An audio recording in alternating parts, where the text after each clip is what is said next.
நம்ம already video எடுத்திருந்த சைட்டோட லான்ச்சிங் ஈவெண்ட் ரொம்ப கிராண்டா நடக்க போகுதுங்க. யாரும் தானே கேட்குறீங்க? நம்ம ஸ்டார் ஹோம்ஸினுடைய ஆர்பிஎஸ் கார்டன் லான்ச்சிங் ஈவெண்ட் வந்து பார்த்தீங்கன்னா பிப்ரவரி 16ஆம் தேதி வச்சிருக்காங்க. கார்டில் லேண்ட் பார்த்துட்டு இருக்கீங்கன்னா நீங்கள் இந்த லேஅவுட்டை கண்டிப்பாக ப்ரிஃபர் பண்ணலாம். சென்னையிலேருந்து திருப்பூரூர் நோக்கி வரும்போது திருப்பூரூர் முருகன் கோயிலுக்குலாம் ரொம்ப முன்னாடியே ஓஎம்ஆர்லேருந்து ஜஸ்ட் 150 மீட்டர்ஸ் தூரத்தில் வாக்கபிள் டிஸ்டன்ஸில் இந்த லேஅவுட் அமைஞ்சிருக்குங்க. பக்கத்துலேயே வந்து பார்த்தீங்கன்னா பெரிய கேட்டட் கம்யூனிட்டி அபார்ட்மெண்ட் இருக்கு. கரெக்டாக வந்து பார்த்தீங்கன்னா நம்ம கேளம்பாக்கத்துக்கும் திருப்பூருக்கும் இன்பிட்வீனில் காலவாக்கம்ல இந்த லேஅவுட் அமைஞ்சிருக்குங்க. நல்ல தண்ணி இருக்கக்கூடிய ஏரியா, மெயின் ரோடுக்கு ரொம்ப பக்கத்துலேயே இருக்கிறதுனால நீங்கள் இன்வெஸ்ட்மெண்ட் பர்பஸ்க்கும் ப்ரிஃபர் பண்ணலாம். உடனே வீடு கட்டுறதுக்கும் நீங்கள் ப்ரிஃபர் பண்ணலாம். ஃபியூச்சர் growth ரொம்ப நல்லா இருக்கு. ஒரு டைமில் அடையார் டிப்போல இருந்து தான் சிட்டிக்குள்ள ஃபுல்லாக பஸ் போச்சு. இன்னைக்கு திருப்பூர் டிப்போல இருந்து உங்களுக்கு சிட்டியோட எல்லா முக்கியமான லொகேஷன் பஸ் ஃபெசிலிட்டி இருக்கு. மட்டும் இல்லாமல் நம்ம சென்னை மெட்ரோ சிறுசேரி வரைக்கும் கம்ப்ளீட் பண்ணியிருப்பாங்க.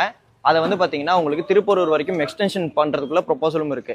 இந்த கேடரை பொறுத்த வரைக்கும் பார்த்தீங்கன்னா பெரிய பெரிய டெவலப்பர்ஸோட நிறைய ப்ராஜெக்ட் அப்கமிங்ல வந்துட்டு இருக்குங்க. ஃபியூச்சர் ரியல் எஸ்டேட் ப்ராஜெக்ட்ஸ் வர வர வர ஆட்டோமேட்டிக்காக லேண்ட் ரேட் இன்னும் இன்க்ரீஸ் ஆகுங்க. அதனால நீங்கள் இந்த லேஅவுட்டை கண்டிப்பாக ப்ரிஃபர் பண்ணலாம்.